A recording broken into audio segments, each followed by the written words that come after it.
thank you for tuning in to my channel. Today I'm gonna show you how to make these handmade beaded bracelets with daisy flowers. Honestly, how cute are those? And now that the year is still new and birthdays are coming, this can be a very thoughtful gift for a loved one because they are so cute. They are not basic, they are handmade, and they are very affordable, so it's a win-win situation, right? I am very passionate about do-it-yourself projects, so I'm happy to teach you this and hopefully you're gonna learn something. What you'll need is seed beads, which are very affordable and found in any local market. You'll need a pair of scissors, you'll need your clasps, you'll need your sewing needle, and let's get into the project.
I'll have to explain something little here. After achieving your daisy flower and collecting your 3 black beads, you'll count 6 beads downwards and pass the needle up through the 6 beads.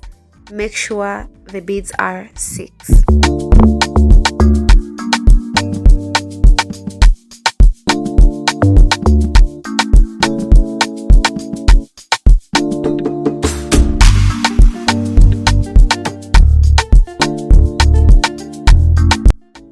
Just like that, we are done with our round 1. So from round 2 moving forward, we do not start with 6 black beads, we start with 4 black beads.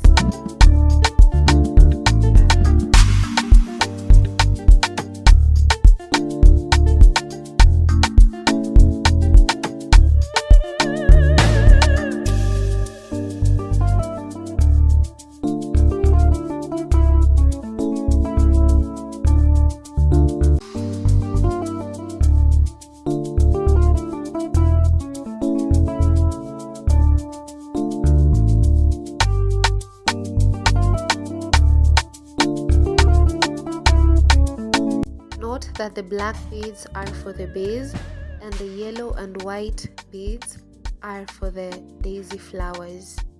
So you collect 4 yellow and 1 white. Make sure to pass the needle inside the first yellow bead, and then you achieve that. Then you are going to collect 3 yellow beads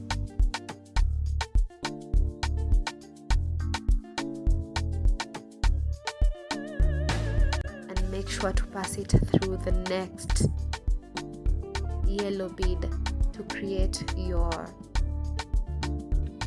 flower, and there you go.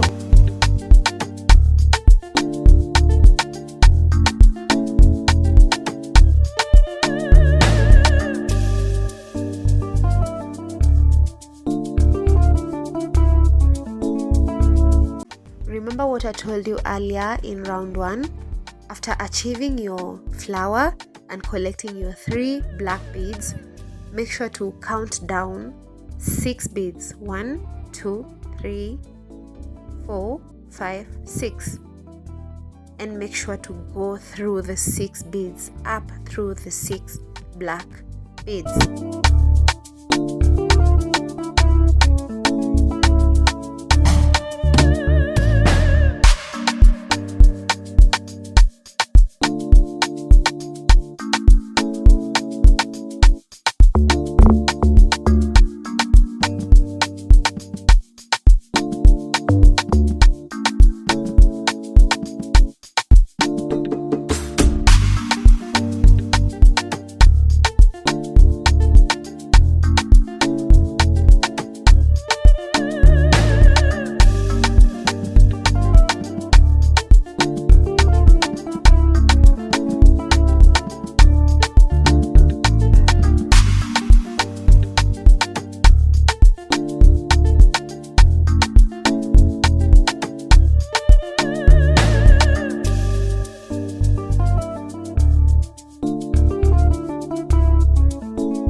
So now that we are done sewing our bracelet and secured our second clasp, I'm just passing the needle through the beads to the other end to make the bracelet stronger and long lasting.